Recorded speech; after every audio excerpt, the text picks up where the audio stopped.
Hi, this is Andrew again. I serve as one of the spokespersons for Nehemiah Reset. Today I wanted to talk to you about why you should wait for marriage to have sex. This is the second of a two-part series on this topic. A culture that divorces sex from marriage inevitably reduces it to a performance.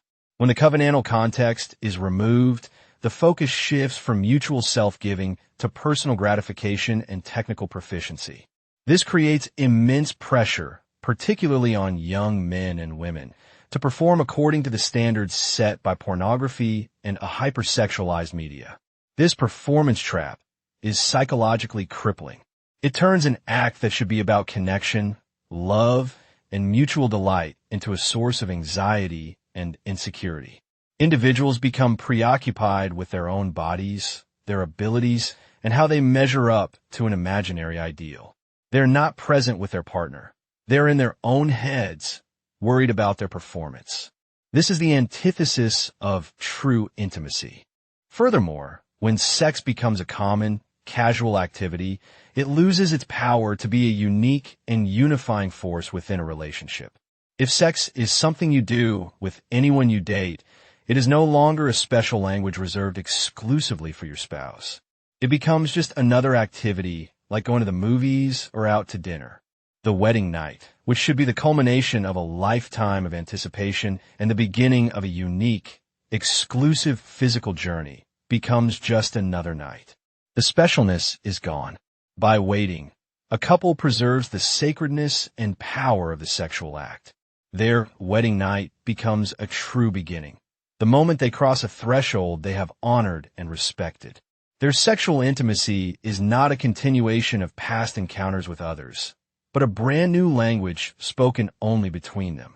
It has the power to continually refresh their bond, to heal conflicts, and to be a constant reminder of their unique, covenantal, one-flesh unity. The decision to engage in premarital sex does not occur in a vacuum. It sends ripples outward, impacting not only the two individuals involved, but also their future marriages, their families, and their witness to the world. One of the most significant, yet rarely discussed, challenges that premarital sex brings into a future marriage is the presence of ghosts of past partners.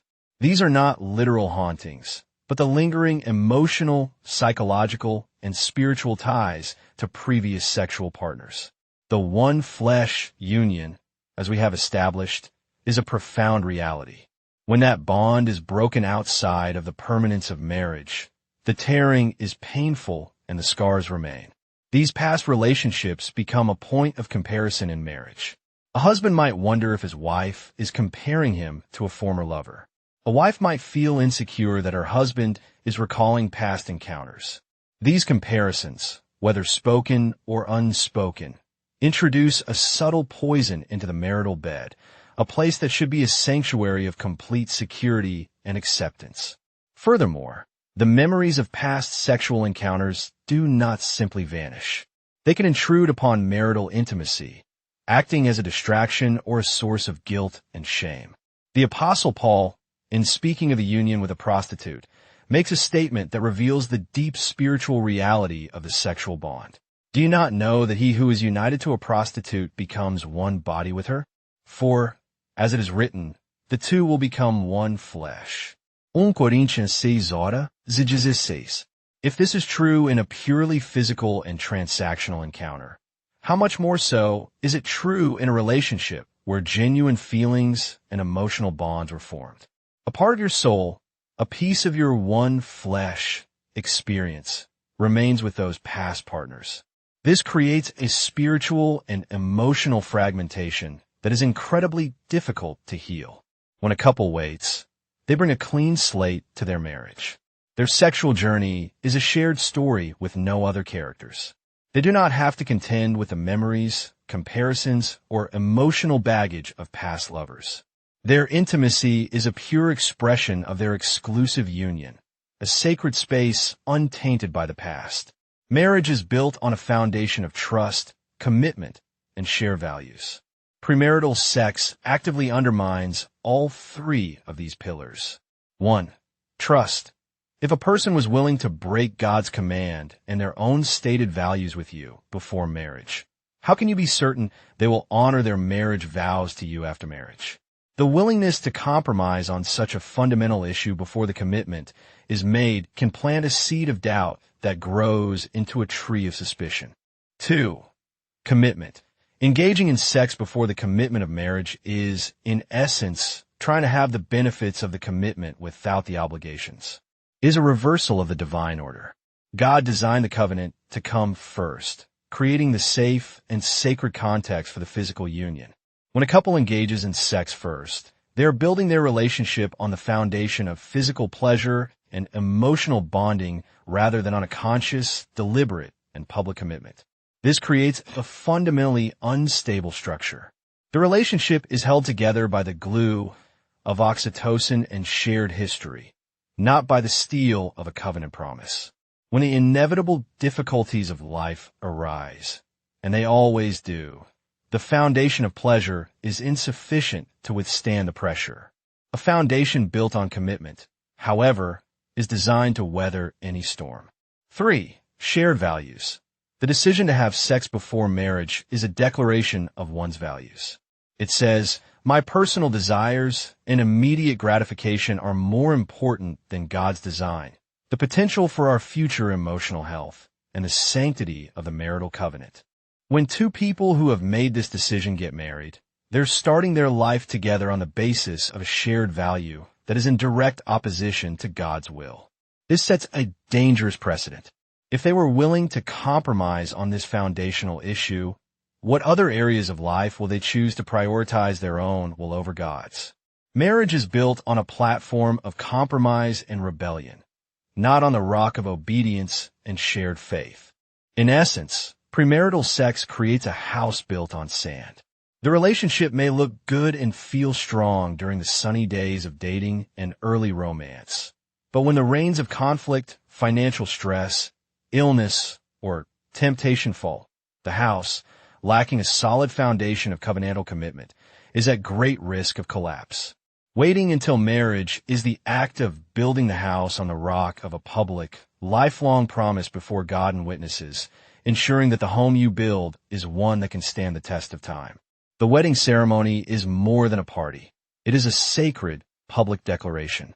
It is the moment when two people stand before God, their families, and their community and make the most profound promise a human can make, a lifelong, exclusive commitment to one another.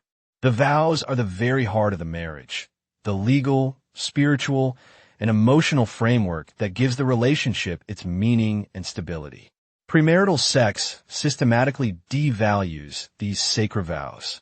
If a couple has already been living together and sharing a bed, what new reality are they declaring on their wedding day? The physical union has already been established. The emotional bond has already been formed. The exclusivity has often already been practiced. The wedding day, instead of being the momentous beginning of a new and exclusive physical union, becomes a mere formality, a social event, or a celebration of a relationship that is already in full swing. The power of the vow lies in its ability to mark a definitive transition. The words, "I now pronounce you husband and wife," are meant to change something fundamentally.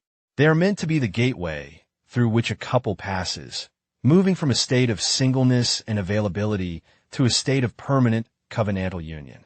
Premarital sex erases this line. It blurs the transition, making the wedding a symbolic gesture rather than a powerful, transformative reality. By waiting, a couple infuses their wedding day and their vows with unparalleled meaning and power. Their wedding night is the first time they experience the one flesh union. It is the tangible, physical consummation of the promises they just made.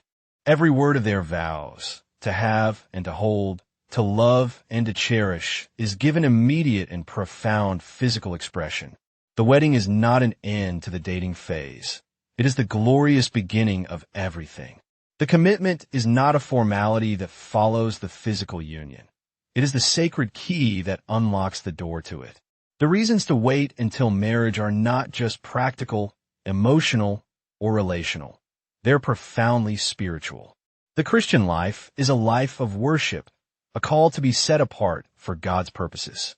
Our sexuality is a central part of who we are, and therefore, how we steward it is a matter of utmost spiritual importance.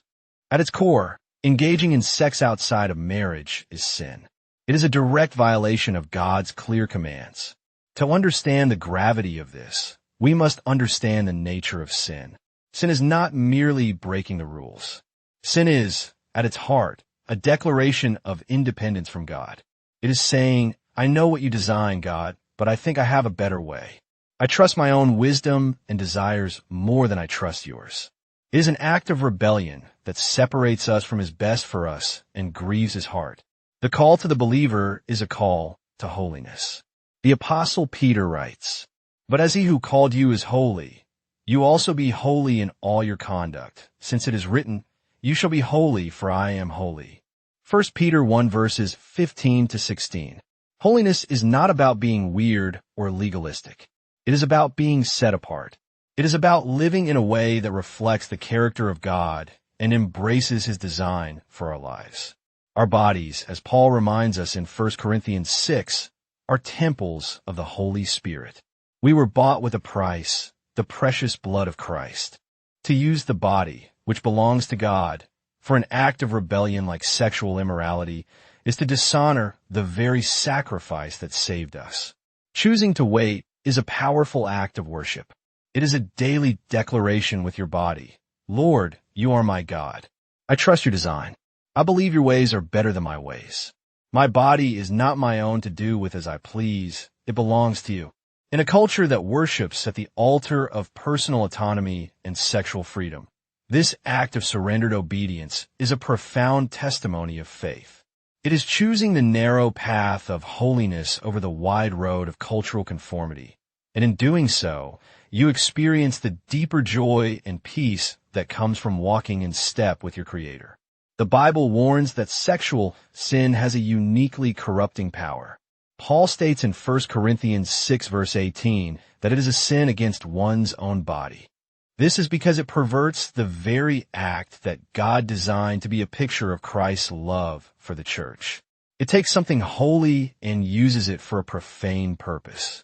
It takes a symbol of selfless, covenantal love and twists it into an act of selfish, temporary pleasure. This corrupting influence doesn't stop at the act itself. Sexual sin is rarely an isolated event. It is often a gateway sin that leads to a host of other compromises. To engage in a sexual relationship outside of marriage often requires a web of deceit, lying to parents, friends, and even oneself. It can lead to a numbing of the conscience, making it easier to compromise in other areas of life. It can create a cycle of guilt and shame that drives a person away from God rather than toward him, leading them to hide in the darkness rather than walking in the light. Furthermore, the spiritual battle over sexuality is intense. The enemy knows that if he can corrupt God's design for sex, he can corrupt families, destroy marriages, and cripple the witness of the church. The Apostle Paul urges believers to flee from sexual immorality. 1 Corinthians 6 verse 18.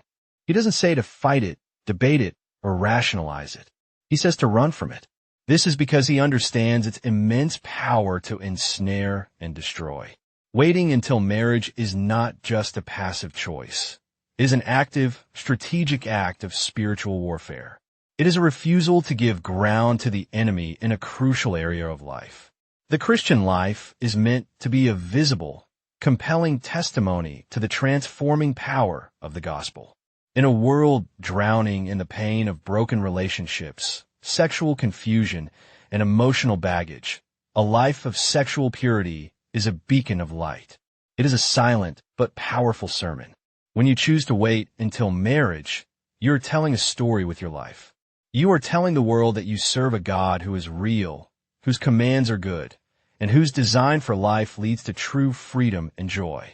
You are demonstrating that your identity is not found in your sexual desirability or your relationship status, but in your unshakable identity as a beloved child of God. Your future marriage becomes a living parable of the gospel, A public testimony that the covenant between a man and a woman is a sacred reflection of the covenant between Christ and his bride, the church. Conversely, when a Christian engages in premarital sex, it brings shame to the name of Christ. It makes a mockery of the gospel to a watching world. The world looks on and says, they're no different than we are. Their God makes no real difference in their lives. It undermines their witness and validates the world's cynicism toward Christianity. The decision to wait is a missional decision. It is an opportunity to demonstrate the superior beauty and wisdom of God's ways. It is a chance to offer hope to a world that is desperate for the very things that God's design for sex provides: true intimacy, lasting security, and a love that reflects the very heart of God. I hope this video helps you better understand why choosing to wait to have sex is the right answer for you. To see other videos like this one to assist you in building a stronger biblical worldview, go to the NehemiahReset.org website or to our Rumble.com or YouTube.com channel. Thanks for watching and have a great day. Are you looking for a limitless supply of insightful reads to expand your mind and transform your life? Look no further than Nehemiah Reset's ebook library, where knowledge meets inspiration at NehemiahReset.org/ebook. Go there today to discover a wealth of valuable resources to help you on your personal and professional journey to build a biblical worldview. Learn more about the Bible and how culture is impacting your worldview. Again, that the ebook library is located at NehemiahReset.org/ebook. Hope to see you soon. My name is Mark. I am one of the spokespersons for Nehemiah Reset. The prior video was sponsored by Nehemiah Reset, a 501c3. Our mission is to assist Christians in developing a biblical worldview as it pertains to relevant cultural and biblical issues. We seek to inform Christ's followers, equip them, and mobilize them into action to vote for their biblical values and to actively engage in our culture. We are also committed to help Christians and non-believers to develop a better biblical view. Nehemiah Reset produces videos and ebooks to assist members of the church in developing a biblical worldview when it comes to cultural issues. We produce videos on key topics like public school indoctrination, the woke agenda, sex education, equity and inclusion, climate change, immigration, religious freedom, and much, much more. To learn more about Nehemiah Reset or to watch our latest videos, go to our website at NehemiahReset.org or our Rumble.com channel. We produce 2 to 3 videos every week. To get a weekly list of our latest videos, sign up for our weekly newsletter by going to NehemiahReset.org/email and subscribe. You can support our website by liking our videos, subscribing to our channels, or helping us reach more people through tax-exempt donations. Thanks for your help in growing God's kingdom and bringing more people to Christ. Thank you for your support and help. Come back again soon. Have a great day.